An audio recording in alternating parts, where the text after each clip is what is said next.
Good evening, everyone. I'd like to call this Thursday, June 16th, Livingston County Board meeting to order. We will have the invocation by Pastor Charles Ambrose, please. Good evening.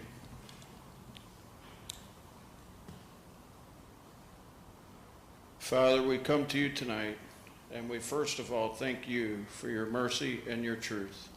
We also thank you, Father, for our county board members.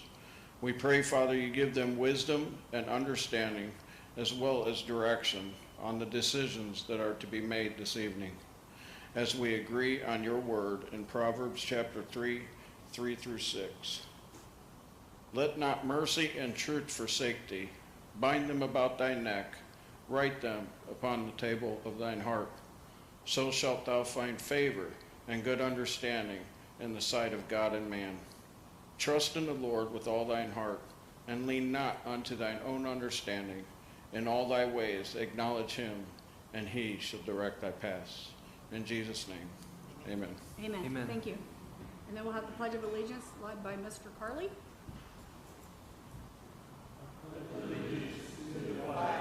Of the United States of America and to the republic for which it stands, one nation, under God, indivisible, with liberty and justice for all.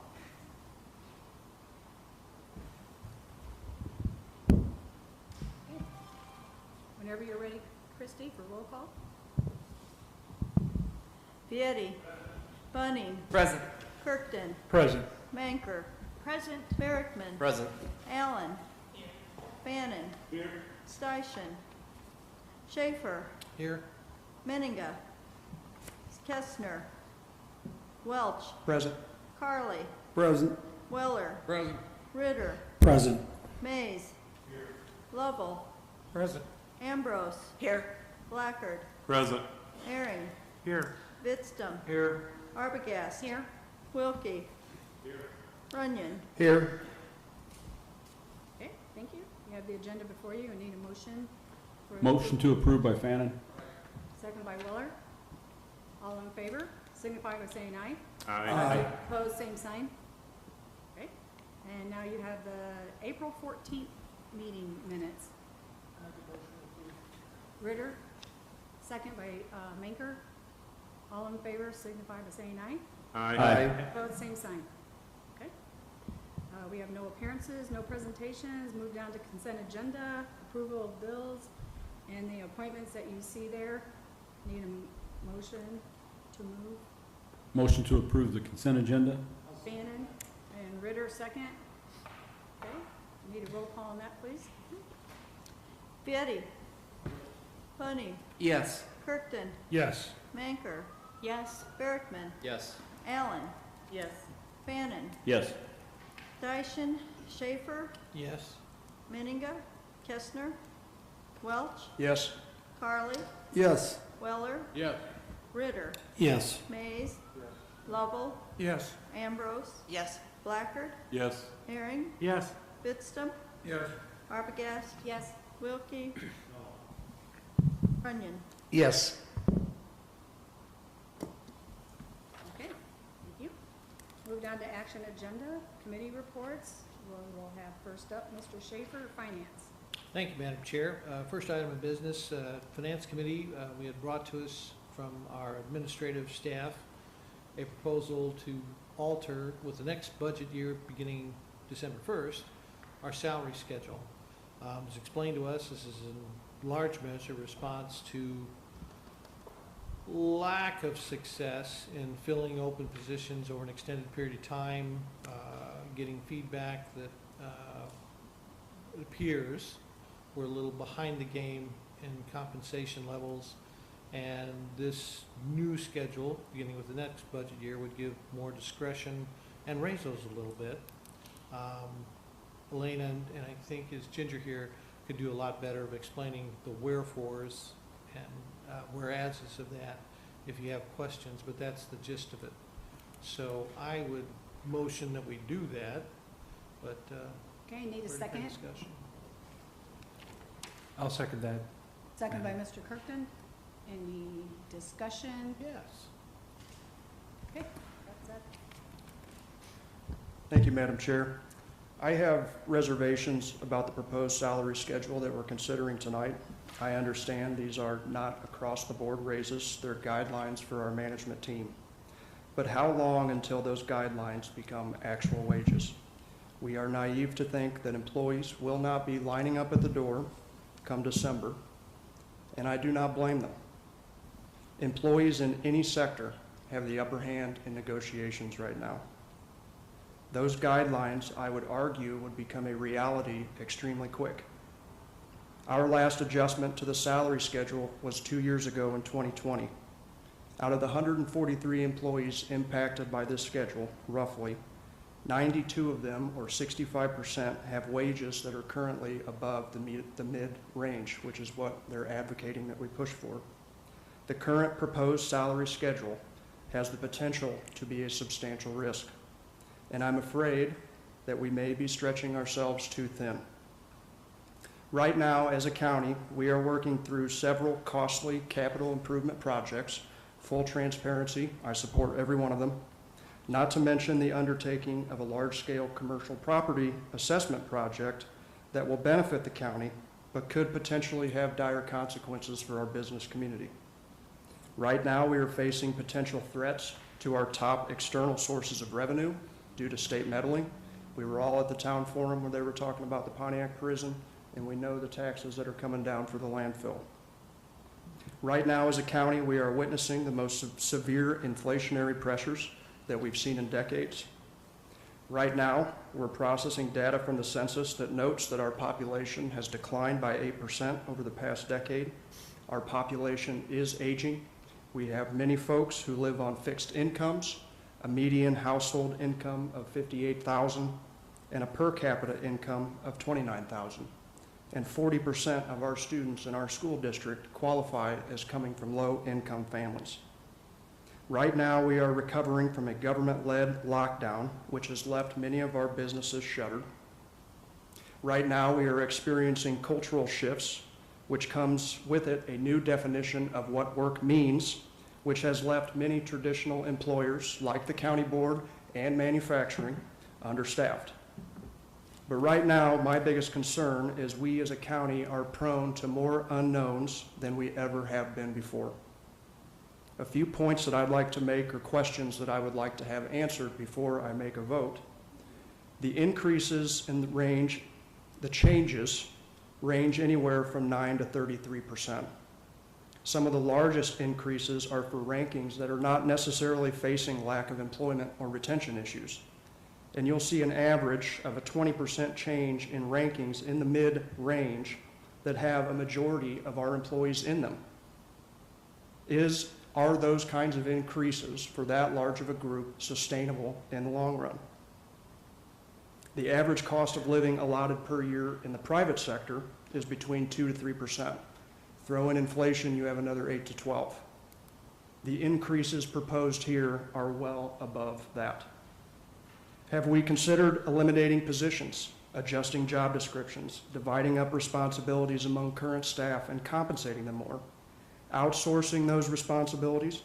Could we consider enticing candidates with other benefits like better health care, work from home, opportunities for advancement, or even subsidized child care for our employees?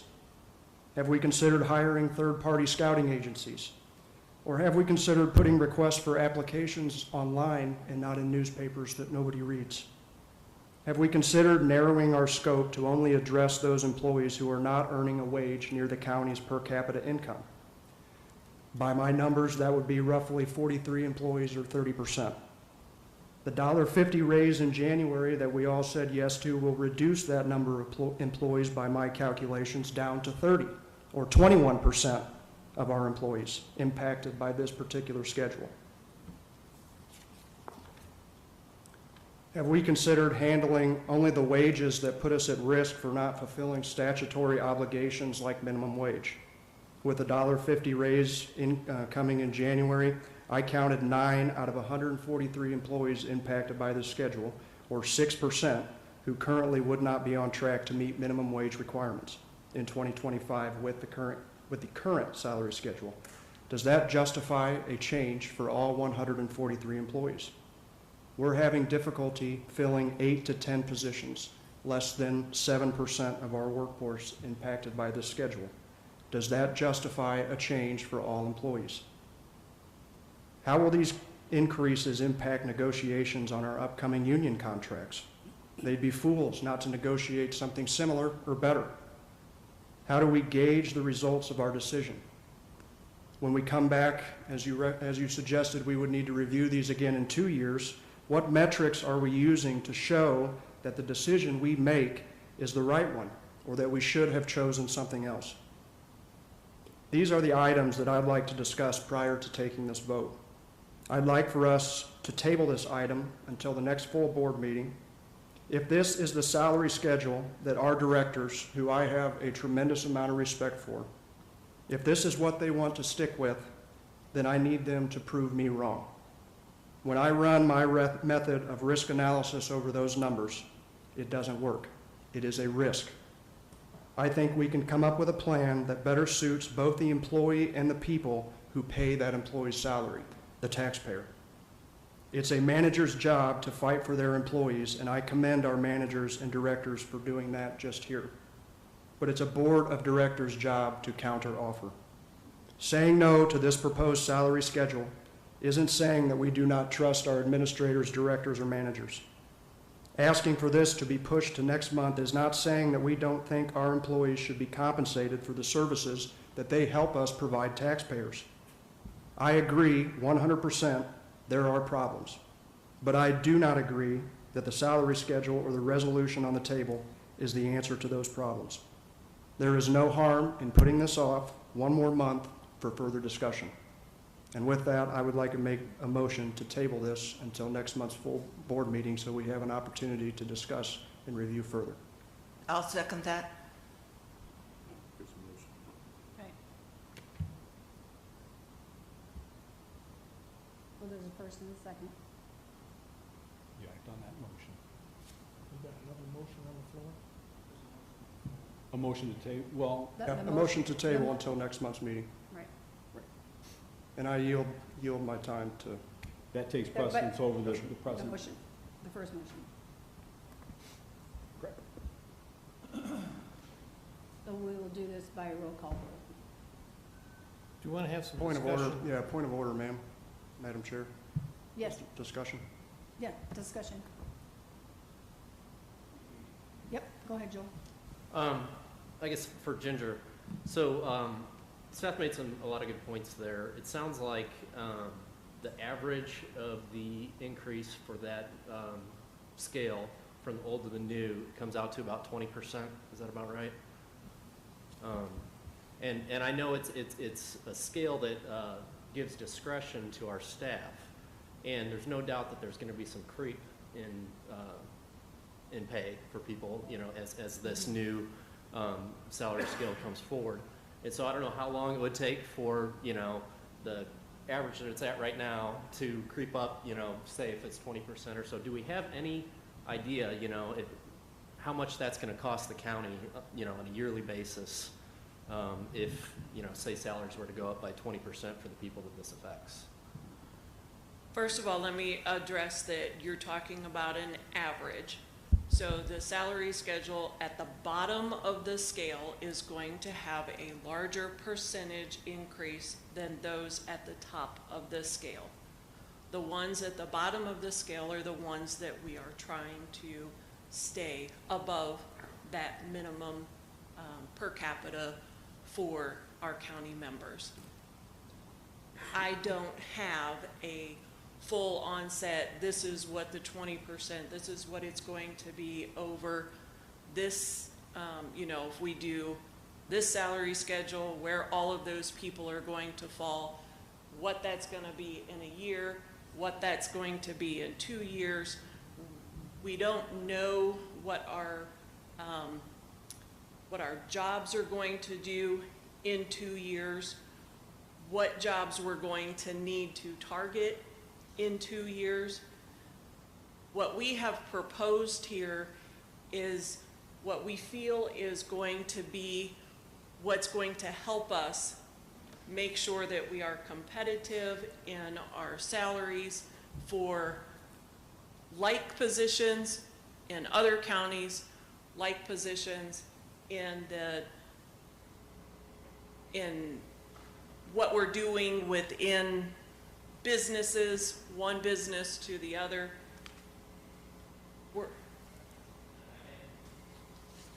I understand that, what, you made a good point there. A 20% increase for someone that's making $13 an hour is a lot less, smaller hit for the county than a 20% increase for someone that's making, say, $30 or $35 an hour. And Right. so there is some funny math there that has to be worked out. It's just difficult to understand right now what the true financial impact of this to the county is gonna be and how much it's gonna cost over time. And I understand that's a hard thing to predict too, because it's just a range and there's discretion involved. Right. So if you look at your screen,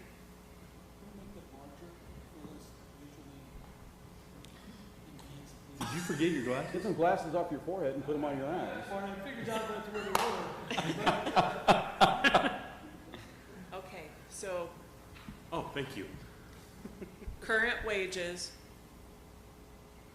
$4,287,000. If we do a $1.50 increase, it's 5.74%. The salary schedule is just a guide. That's not saying that we're going to move all of the people in this category 20%. Overall, we're looking at a 5.74% increase. Madam Chair, I think the biggest point that's being missed here is you talk about the creeping of the salaries and that, you know, next thing you know, they're gonna be up here. We still set the budget. They still have to make budget. Am I not correct? Right. We still set the budget, they still have to make budget. So if they creep, there's only so much creep they can do until they start losing people to have somebody else creep higher. It's a set number. You've got a budget to work with, you work within that budget. We're just giving them the ability. We're having issues hiring, we're having issues retaining people. If I'm not mistaken, am I not? You are correct. And you made some good points, Seth. I'm not arguing that, but I'm just saying that what we're missing is we set the budget every year. They have to work within that budget every year. So if they can pay their people and stay within budget, fantastic. I don't see the problem. Or am I making it too simple? I'm a simple guy. Unless you ask my wife. Linda?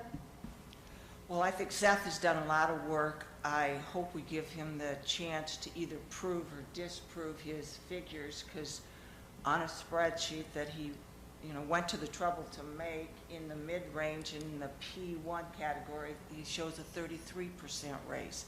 We should give him the chance to prove or disprove his figures, because this seems to be his area. What will it hurt to wait a month to protect the taxpayers? We're told that the only power that the board really has is the power of the purse. Let's make sure we take care of that purse. The very people we're taxing to pay for this upgraded salary schedule are having trouble with inflated prices also, and they're most likely not getting a raise to offset inflation. I've been polling people in the private sector and asking them, are you guys getting a raise to help out with inflation? And overwhelmingly, the answer is no, that they have not received a raise for this. Some area voters have raised questions about, do the present calculations on this salary schedule include the cost of additional Social Security that we will have to pay, additional IMRF employer contributions?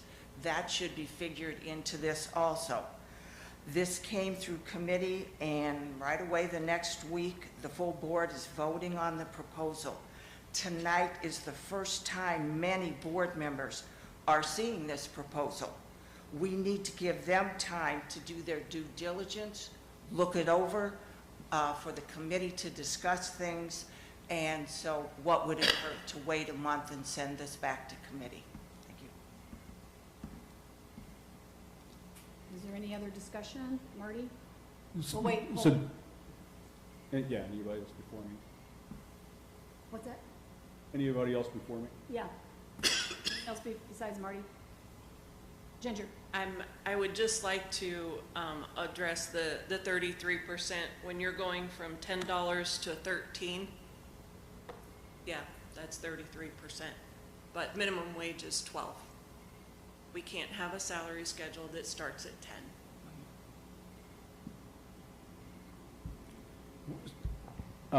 Seth, you were, I'm sorry, I apologize. I got you. I got you. Okay. Bob? Along with Ginger's point, wasn't part of that on the lower scales like that $10.10 to the $13.07 at a PS1? Wasn't a lot of this at the lower scale aimed at getting on target with these mandated minimum wages that we have to get done in the next 2-3 years? Yes. Thank you. Alina? Marty? Seth, you were talking about the mid-range, the jump in the mid-ranges. Ginger, can you address where you, I'm sure you didn't just pick numbers out of the sky and say, this is what it's gonna be. Can you tell us where you got those at? Okay, so if you look at the current salary schedule, and we'll use the PS category, the 1010 to 1838, I dropped that off of the scale. I took the 1307 to the 2119 and moved that to the PS1. Just like we do with some of the contracts, Yes. we move the scale in the same in the same manner. That's the proposal that we used. Go ahead. But keep in mind that we reviewed multiple different comparables. We looked at other counties. We looked at comparable jobs within Livingston County. We looked at comparable jobs elsewhere. This is really where we find the most accuracy as far as being able to fit people in here. And when you look, just take the PS1 category. PS1 is a starting rate of 1010 to 1425. I will tell you right now, we would have extreme difficulty hiring anyone in at these rates. We're not gonna be able to do it. That's not where today's market is. And that's why we asked for authority to bring these people in at, up to the midpoint with the discretion of the department head and HR. It's up to them to work together. But Marty is absolutely correct. It's still within the budget that is approved by the county board. It's still within the policies that have been approved by the county board. I put up on the board what the increases are. Yes, everything will have an impact. Linda is right. There will be additional costs for Social Security. That will be no matter what, regardless if we do percentage-based increases. The CPI increased 7% last year. Do we expect to increase taxes for the taxpayer? No, we do not. We have not done that in years. As a matter of fact, we've reduced the county tax rate quite a bit over the last several years. But the fact remains that our employees are our greatest assets. They are. And when we can't keep them and retain them or recruit them, it costs us money. I agree with you. Mark? Yeah, I'm also uneasy about proceeding forward with this tonight. I mean, I know that we've got to do something, but I think it wouldn't, like Seth said, let's take a breath, let's table this, bring it back and talk about it. And maybe, I don't see why 1 month is going to cause that much problems. So I'm going to join Seth in voting to table this tonight. Vicki? I just have a little question on the color sheet. In the orange section, I see how you've jumped all these, but how comes on the second line it's got 1789 and then 1961, but if you go in the other column, it's 1789 and 2263. Why is there a difference there? I'm trying to, Right where you're at. The 1789 and below it's 2263. But down below that line, it's 1961. Do you see what I'm saying? All the other ones, the line above that. Under P3 is under what she's P3, looking at. it's Yeah, it jumps from 1961. 1789 to 22 instead of to the 1961. And Correct? why is that one not 1961? All the other ones correspond, if you look at them, but that one doesn't. Why is that? I'm looking.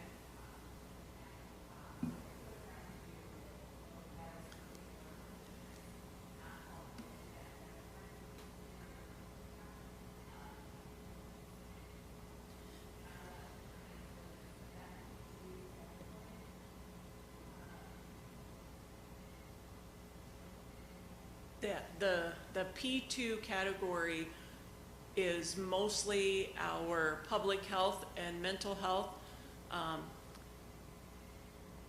These are like our LPNs. The P3 category is our nursing staff. So we couldn't make that exact move because the nursing services right now are incredibly difficult to fill those positions.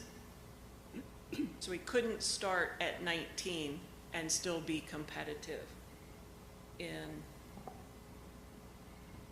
the P2 category. If the finance committee will recall, Jackie Deaver actually came to the committee and asked for a variance in that schedule previously because she was having difficulty hiring people. So we had already granted a variance to that schedule.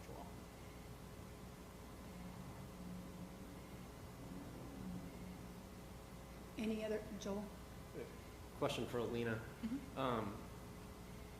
We just got notice that this Vanguard thing is gonna be going forward, you know, this summer. Previously, it was planned for 2023, I guess, but they've moved it up to this summer, is that right? And part of that, which was a major discussion item when we were going through that, was that Shelley was going to have an employee getting trained on what's going on there so that we don't get stuck behind the 8 ball. Yep. 4 years from now, paying $500,000 or probably $700,000 to do this again. Yep. I understand that position has not yet been filled. Are her hands currently tied by this schedule? They are. Does not allow her to advertise at a more competitive rate to fill that position? Correct. She applied for the position that she was really looking for, got no applications. Correct me if I'm wrong, Ginger. You are correct. She switched positions trying to see if she could hire someone in entry level to just train them in the office and hope to train them up to that position. I think she does have applications for that position, but that's not the best case scenario. We were really looking for someone who could hit the ground running with Vanguard when they started. And they're starting in July? Yes.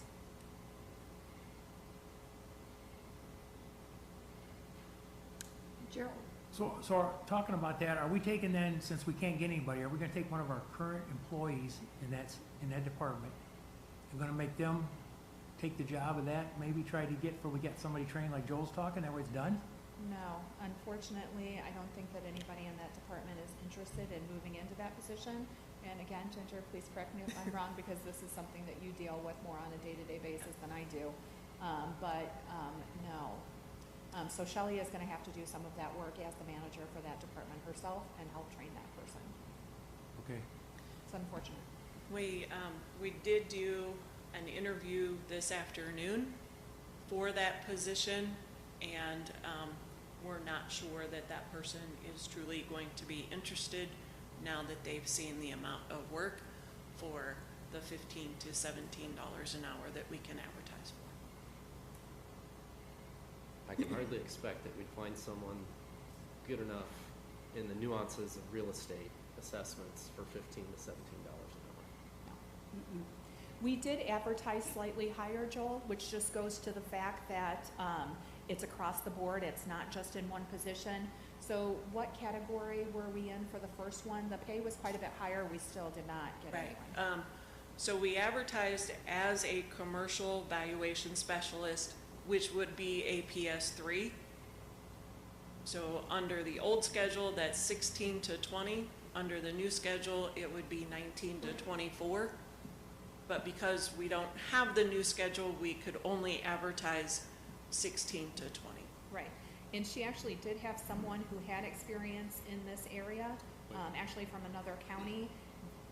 At the max that she was able to offer, they would have had to have taken a $5 an hour pay cut to come here. I mean, in honesty, this sounds like a position that would require someone with experience in real estate appraisals, which is probably a job in the free market that would pay $60,000 or $70,000 a year. The person that inquired about it from another county already worked in the assessment office, so they already had the real estate valuation special designation. So we would have only had to have trained to the commercial side because they already had the residential side. So would that person have fit into our new wage scale if we did this, if we do this? It would have been much closer at Been more 24 at midpoint than 20. At Well, that under point, the we- old salary schedule, you could have gone the high on PS3 at 25.51. No, they don't have that. No, They can only go to midpoint without coming to the board and asking for permission to go that high. And then the next year, they wouldn't get a raise because we have a policy that says if you are at the top of your pay scale, then you do not continue to get annual increases. So we Okay. would have penalized them right off the bat. Okay, Seth? I have two things. Where were the jobs for the commercial assessor posted? Where? Yeah, where? Shelley has a Facebook page that she put it on. It went in the newspapers. It went on our website. It also went on, and I can't remember the numbers, the association that she is under, the IACO maybe. So they have a job board within the association that goes to all Illinois counties, which is how the young man from the other county seen the posting, and he was interested, but. And outside of our statutory requirements, if there is any, how many vacancies do we have throughout the county and for us right now?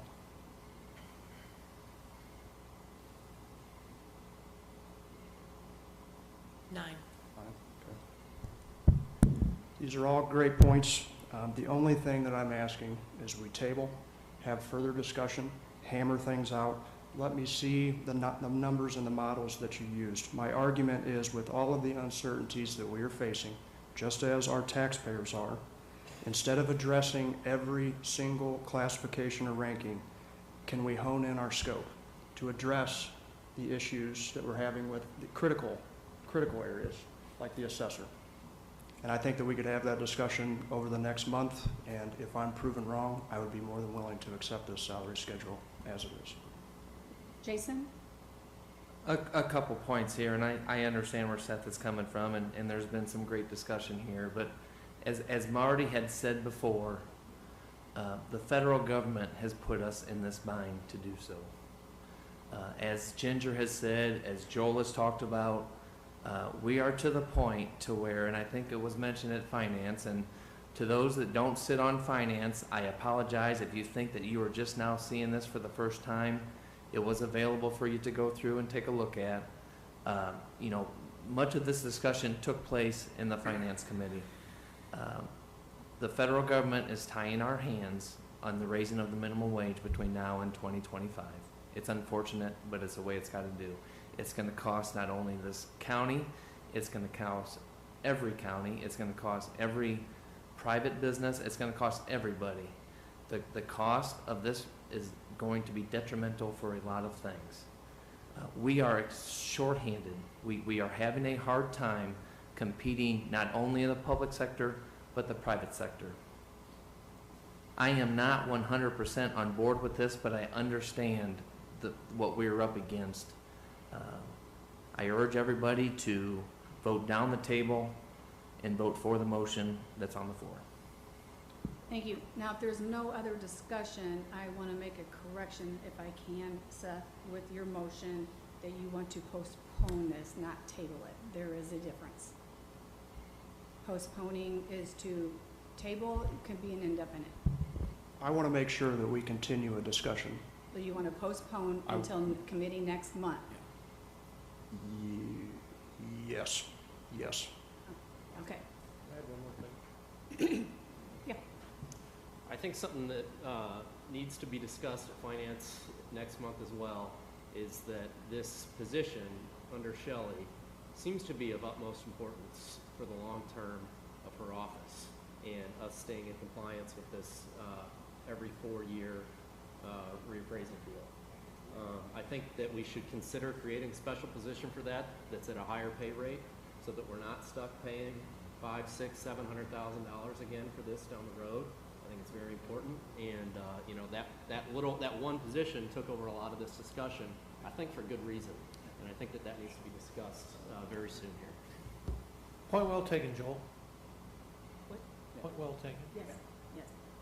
Okay, so the motion, there's a second, first and second, to postpone until committee next month. That's what we're voting on. Okay, we will do a roll call, please.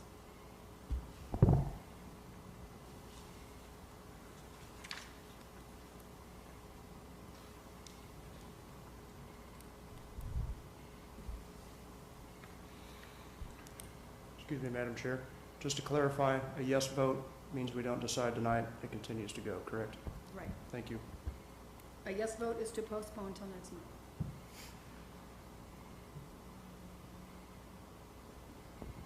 Fieri, No. Bunting, No. Kirkton, No.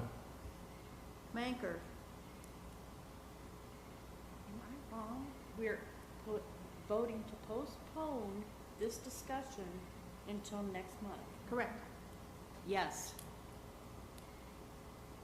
Berkman, Yes. Allen, Yes. Fannin, No. Steichen, Schaefer, No. Menninga, Kestner, Welch, Yes. Carly, No. Welder, No. Ritter, Yes. Mays, Yes.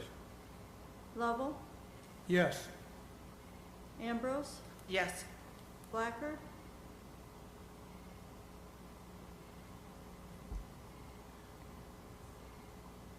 No. Herring, Yes. Vidstem, Yes. Arbogast, No.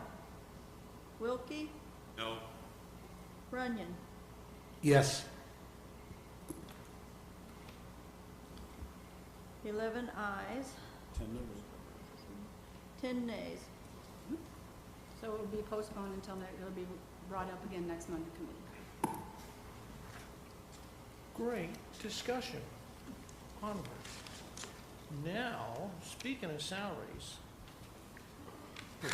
the state of Illinois, in the spring session, changed the way calculate, well, actually, they've calculated how the sheriff of each county in the state of Illinois is, probably with the exception of Cook, I presume, is to be compensated. And that is a matter of law now, and to get us in compliance with that, we need to change the way we do it too. So I would a motion that we in fact comply with the law of the state of Illinois and do that. Need a second? I'll second that motion. Okay, Seth, sorry, go. And we need a roll call on that, please. Any discussion, I'm sorry. Yes. Yeah, go ahead, Bob. Definitely. Hate to sound like a broken record here, but we're gonna bring it up one more time so that everybody understands. A few months ago, Sheriff Childress came to this board, and he advised us, and I agreed with him because I asked him the question for him to advise us, that there is a movement underway in this country to take away the only elected law enforcement officer left in the United States, and that is your local sheriff. So beware of what we're doing here, even though it's forced down our throat again by the powers that be in Springfield, and we know who runs that show. Beware of the fact that they're giving this gift to us of picking up 2/3 of this salary or whatever. But let's watch out, because we're giving up control. And the next thing you know, they're gonna get their way, and down the road, what these people want is they want the sheriff's positions in the United States to be appointed by whoever the power to be in the state is, i.e. the governor's office. So let's remember what we're doing here, folks. This is not really the gift that it looks like, even though it's forced down our throats again. Linda? Why do we not have a figure? I know it's 80% of the state's attorney, but do they not know the state's attorney's salary yet?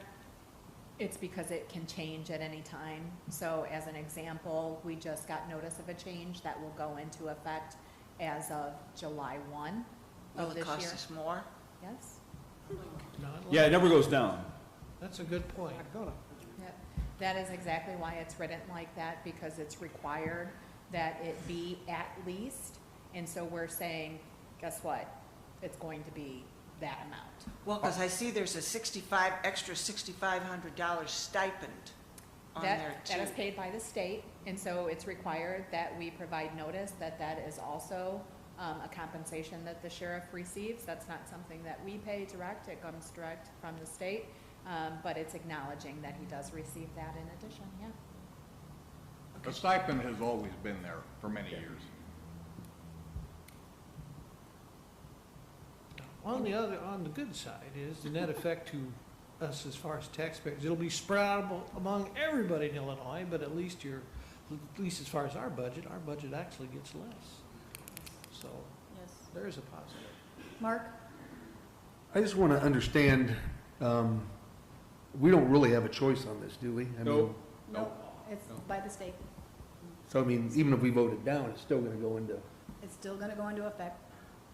yeah, I don't like this, but again, we don't have a choice. It's, you know, it's, Maybe we'll get to change it, we'll get a new governor. Any other, yeah, Mike? I will just add one thing. I am out in a specific district talking quite a bit, and I've been motivated by Mr. Weller down there to talk about it a lot. One, because frankly, he scares me on this issue quite a bit. But what's interesting to me is most people don't know this is happening. And when I'm out there talking to different groups and different organizations, and I talk about this very issue, they're surprised by it. And so, please, you got to talk to people and tell them what's going on, because people have got to be motivated to vote come the 28th to make changes in Springfield, or we're going to continue to have to do things like this and get it forced down our throats. Thank you. Bill? Mays? We still have to budget for this too, right? I mean, and, you know, knock on wood that we do get paid back. And we have been 1 year without a stipend paid by the state, is that? Like 2013 or something? So we're not paying that stipend. No, I meant the state did not pay the stipend. Is that? Talking about the It's 1 year reimbursement. out of so many, but, That was correct. I think they eventually made them whole, okay. but there was 1 year. It might have been But even more than that, but yeah. If everybody wants to trust the state of Illinois, go right ahead. We don't have a choice. Okay, hold on. Gerald first. So go back to what happens if we don't vote this in, and then we do get a change in Springfield. Is it possible it gets taken back out of the system? Madam Chair, just so everyone knows, Randy Yednock was not able to attend today, but he did send his representative, Ms. Kathleen Bowles is here from the State's Attorney's Office, and I think that that's probably a question Okay. for her. I will note that we did put a section in the resolution that basically says, come on up, Kathleen.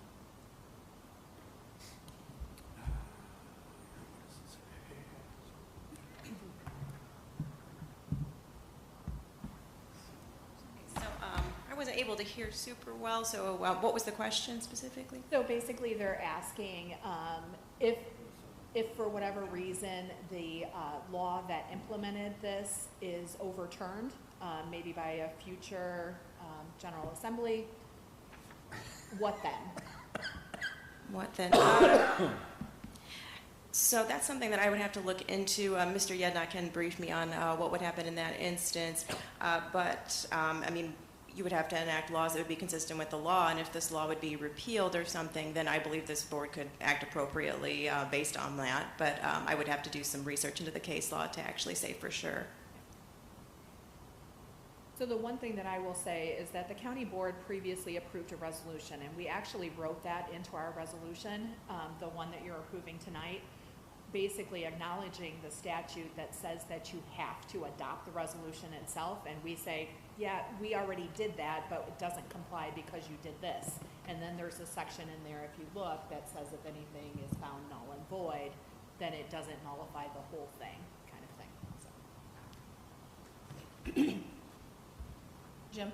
So with Bill raising the question though, if the state does not pay, are we required to? Yes. Yes. No, are we required to make up the difference that there's? Yes. Yes. So you are paying the sheriff's salary, and just like with other positions within the county, the state pays a portion of reimbursement. You get that for the public defender. I think you get some for the victim witness coordinator. I'm trying to think of some other ones, Diane, off the top of my head, but it's been a long week, so please forgive me. But they're separate. Yeah. Well, I understand that, but I also remember just a few years ago, schools were not getting paid by the state. Yeah. And they skipped payments. Yep, still doesn't change anything though. Still required to do it, And even when we didn't receive we still those. have to make that Yes. monthly payment. That's correct. Yes. Yes. I think it's also fair. Bob, hold it, point of order. Bob? For whatever it's worth, at the finance committee meeting, I did ask this question regarding whether we go to a vote on this. And in years past, like when we're doing the prevailing wage vote, a lot of us would vote no as a protest, and then we come back the next month and vote yes because we know we have to do it. In our case, and with the timeline that we are stuck with on this particular issue, those of us who have the inclination and want to vote no, our heart says no, even if it's a protest vote, and then come back next month and say yes, we don't have time to do that. Right. We have to do this, unfortunately. Correct. Joel? I think it's fair to point out too that, you know, there may be a chance that the governor's office could be flipped this fall.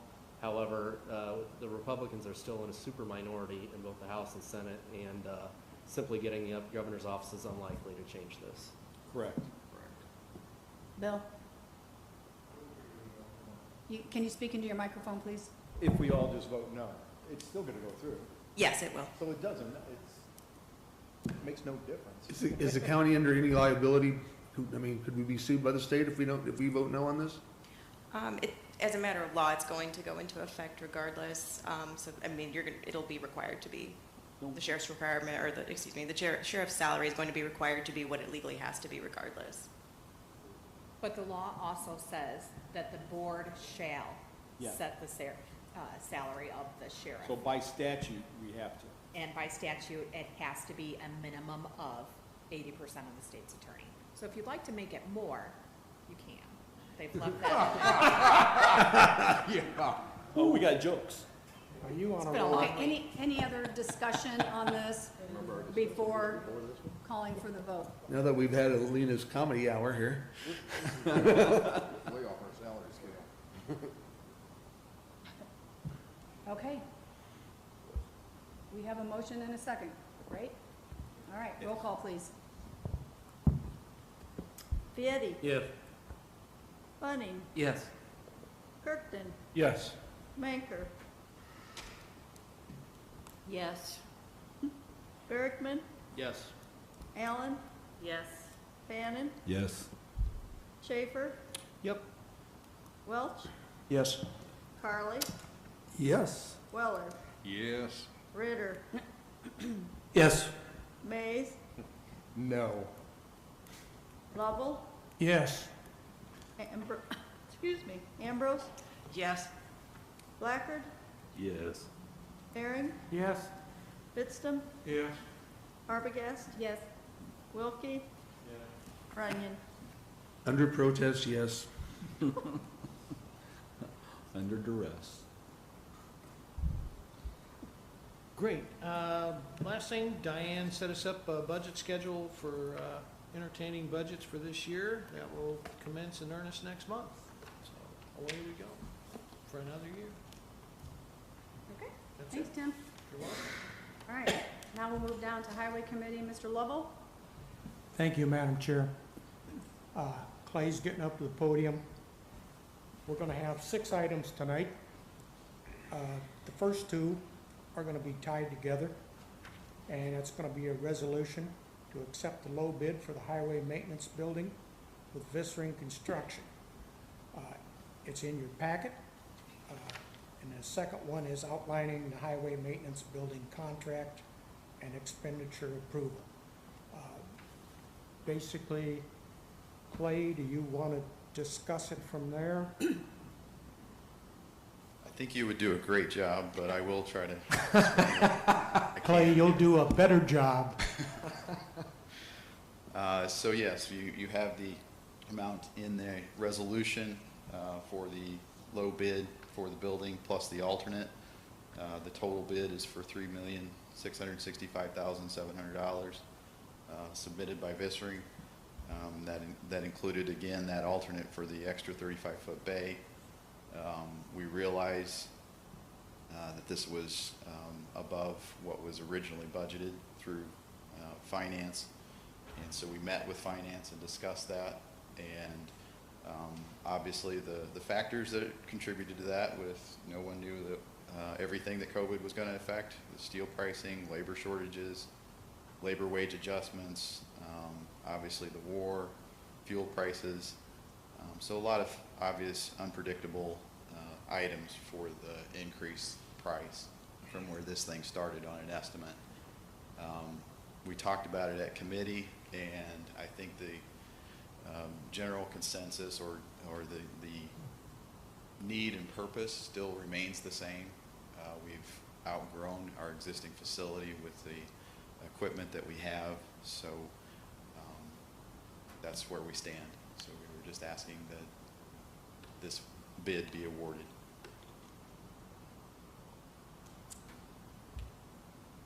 You make the motion? I will make a motion. Second. Okay, second by Blackard. Discussion? Okay, Okay, and this was just for the first 2 items, or all of them? This is the first 2 items Okay. only. We're going to treat that as one item, the building. The rest of it will be resolutions on bridges.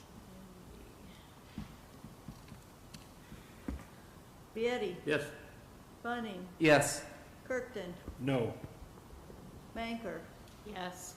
Barrickman, Yes. Allen, Yes. Bannon, Yes. Dyson, Schaefer, Yes. Miniga, Kestner, Welch, Yes. Carly, Yes. Weller, Yes. Ritter, Yes. Mays, No. Lovell, Yes. Ambrose, Yes. Blackard, Yes. Aaron, Yes. Fitztum, Yes. Arbogast, yes? Wilkie, and Runyon. Yes.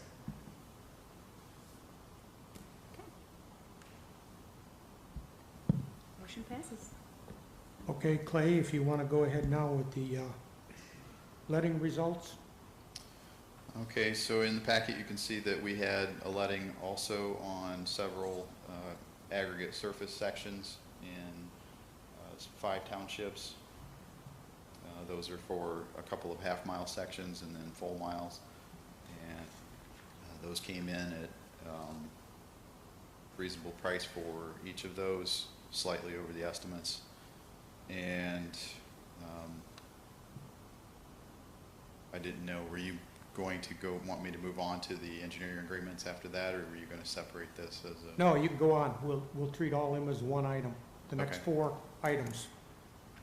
So we had also 3 engineering agreements, all with Hampton, Lenzini, and Renwick for the replacement of a bridge on County Highway 28 south of Cornell, replacement in Nevada Road District, and another one for Odell and Owego at an intersection of the 2 townships, on the township line, sorry. Each of those agreements,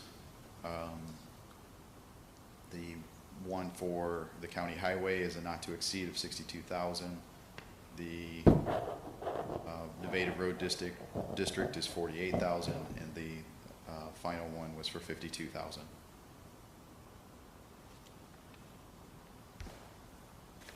If we have, I would make a motion that we accept them 4 items. Okay, Bob, second. Any discussion? I actually do have a question. Clay, Yes, sir. when we are on county lines, isn't that split between the 2 counties and no money comes out of the township? Or am I incorrect when I say that? That's correct on county line. This is on a township line. Oh, I'm sorry. I thought you said county line. I apologize. I apologize. And if I did, I spoke incorrectly. Yeah, it's between Odell and Owego. Okay. Who seconded that motion? Bob Weller. Okay. Mr. Ritter, did you have a comment? No, I was. Okay. Any other discussion? Okay. Roll call, please. Vietti. Yes. Bunning. Yes. Kirkton. Yes. Manker. Yes. Berkman. Yes. Allen. Yes. Bannon. Yes. Schaefer. Yes. Kestner. Welch. Yes. Carly. Yes. Weller. Yes. Ritter. Yes. Mays. Yes. Lovell. Yes. Ambrose. Yes. Blackard. Yes. Herring. Yes. Bittston. Yes. Arbogast. Yes. Wilkie. Runyon. Yes.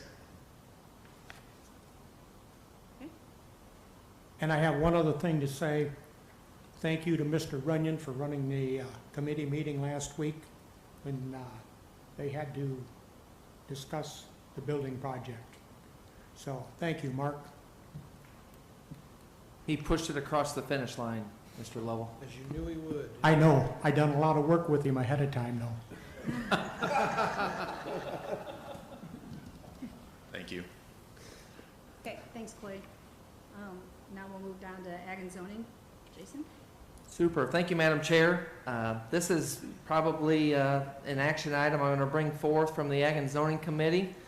This is where my 2 hats collide as both president of the Livingston County Farm Bureau and vice chair of the County Governmental Board.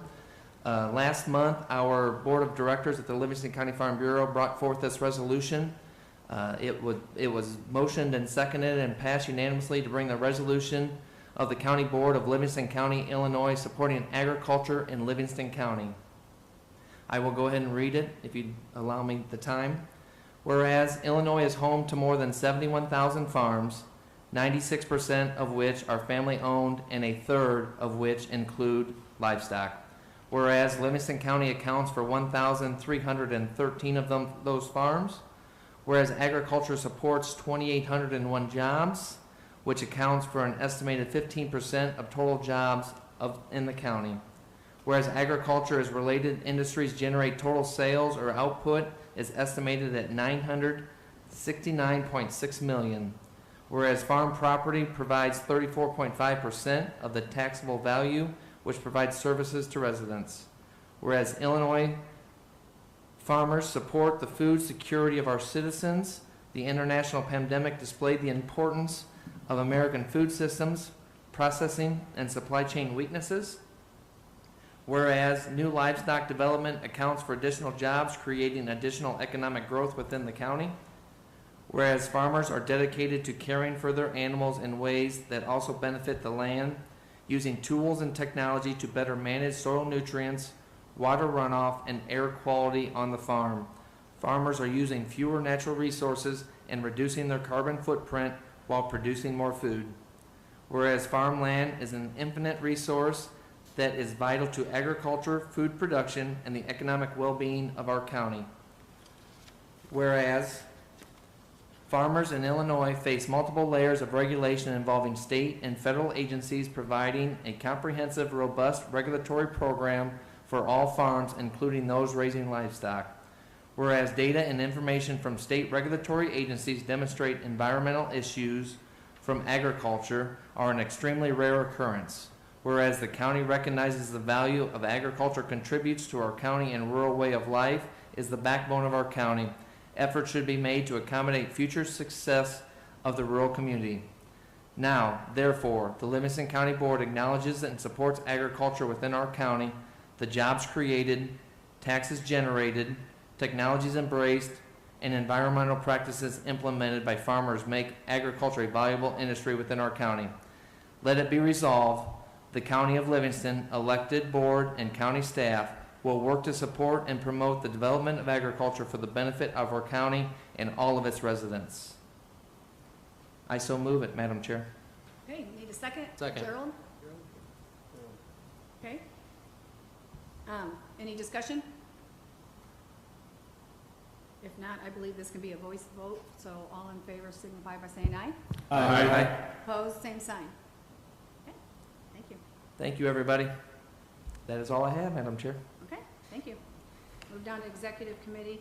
We have you have your resolution in front of you approving travel expenses. Alina has was able to go to a broadband conference in Nashville, and it was very beneficial for her to do this since we are in this broadband accelerate program. The travel expense only allowed up to $130 for her hotel stay. Upon deciding to go to this conference, she kind of had a hard time. She couldn't get into the hotel that where the conference was at.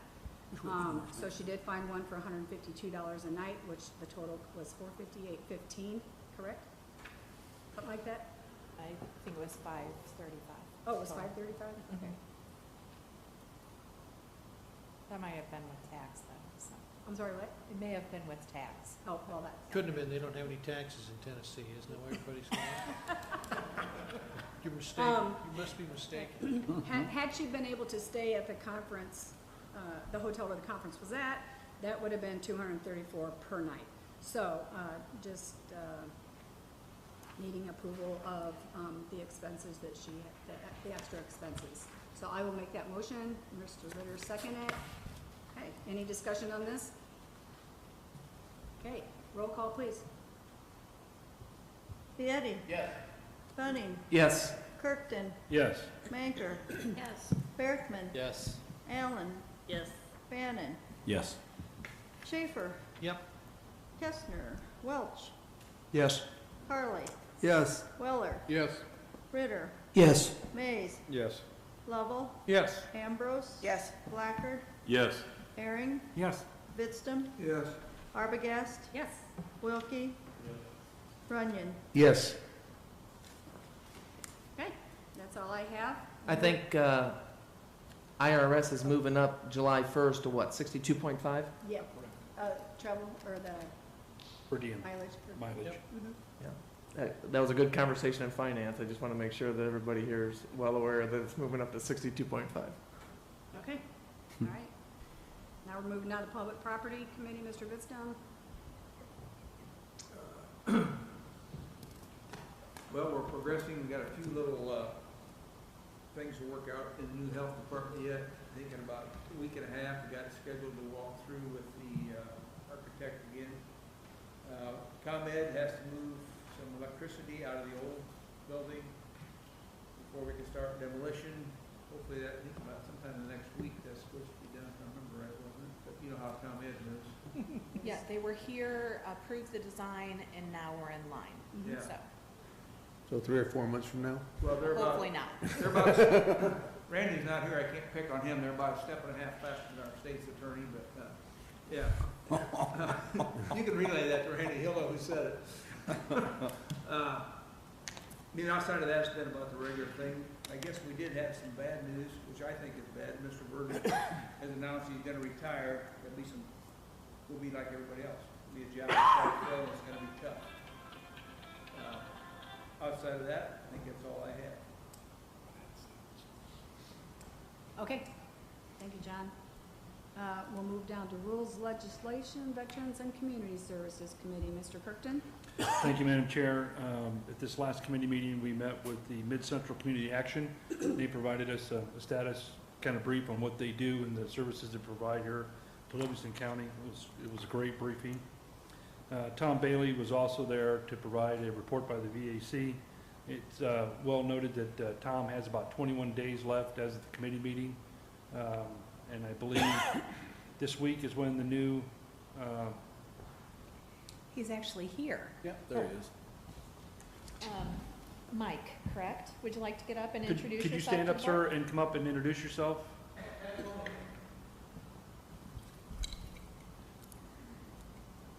Sorry for putting you on the spot. Good afternoon, everybody. I'm Mike here. I am pleased to be able to provide service to the veterans here in Livingston County. I served over 33 years in the United States Army in the Reserve, active duty, and then National Guard, reserved 3 times federally out of the National Guard after 9/11. I live in eastern Woodford County, but have an association with the Armory in Pontiac. For the first 14 years, I was either staff officer for that battalion or that troop, providing them support, and served as a full-time asset to the Illinois National Guard, providing administrative, logistic, and operational support to the units that I was assigned. So I'm on the downward side of my career helping veterans, but I still have enough energy to try and get them the support and the services that they've so rightly earned. For those Vietnam veterans that in a lot of cases didn't volunteer to go and deserve the thanks and the support of the nation as they deal with a lot of things that weren't expected. And also to my brothers and sisters in arms that volunteered after 9/11.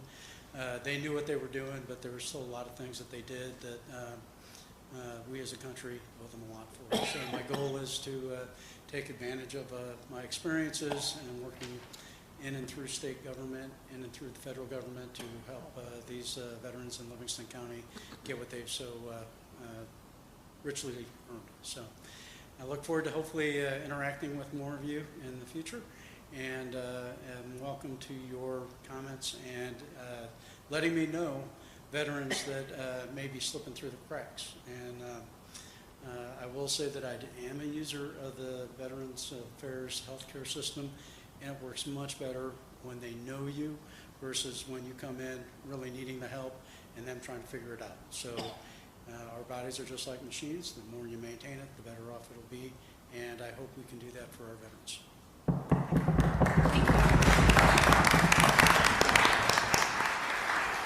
Thank you, sir. I'm glad you came tonight.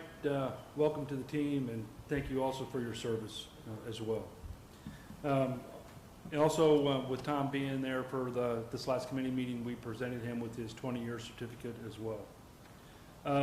Also, the next committee meeting for Rules, Legislation, Veterans, and Community Services Committee, we decided to take a sabbatical for the 4th of July and be rescheduled for August. And that's all I have, Madam Chair. Okay. I would like to add too, if we could all please keep Tom and his family in your thoughts and prayers. He recently lost his daughter. So, yeah. Now we'll move down to Sheriff Jail and License Committee. Mr. Carley? Thank you, Madam Chair.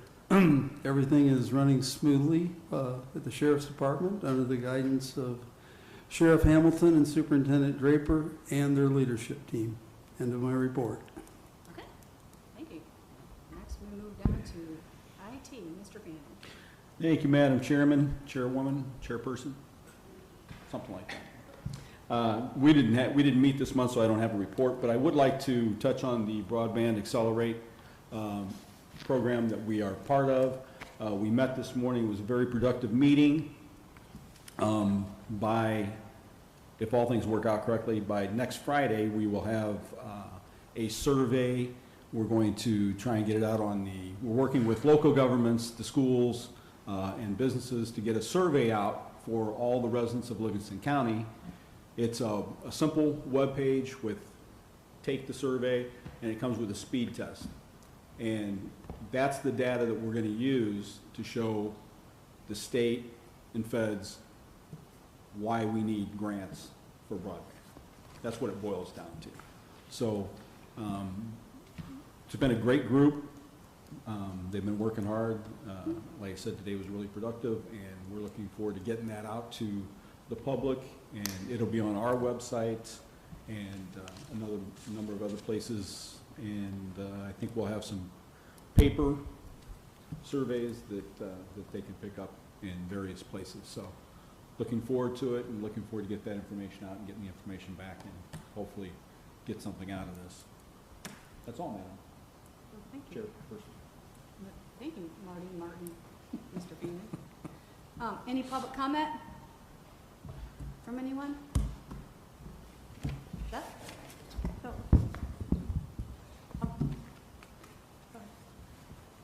Go ahead, Chrissy. Okay. I would just like to ask everybody's help in spreading the word that we are still looking for election judges throughout the county. We have quite a few, but we could use a few more. So just have them contact us, and we will set up a time to conduct some more training. Thank you. Is there an election coming up, Christy? Oh, that's what they're telling us. Did you want to, the per diems are on their table too. Check out your per diem sheet and make sure. Please let us, or let me know by tomorrow morning if you have any changes. Otherwise, your reports are on your desk and you'll be paid accordingly. Okay, thank you. Seth? All right, yeah, I just want to say thank you to Shelley Rankin, the Supervisor of Assessments, for coming to speak to the Fairbury Area Chamber of Commerce membership to answer questions about the upcoming commercial property assessments by Vanguard. It was very informative and extreme. I think it was well worth it, and our membership agreed. So thank you. She's probably not here tonight, but thank you to her and her willingness to come and talk. Awesome. Thank you, Madam Chair. You're welcome. Any other public comment from anyone? If not, looking for that motion. Motion to adjourn by Fannin. Second? Who? Bill? Mays. Second. Okay, all in favor to adjourn, signify by saying aye. Aye. Opposed, same sign. Okay, thank you, everyone. Have a good night.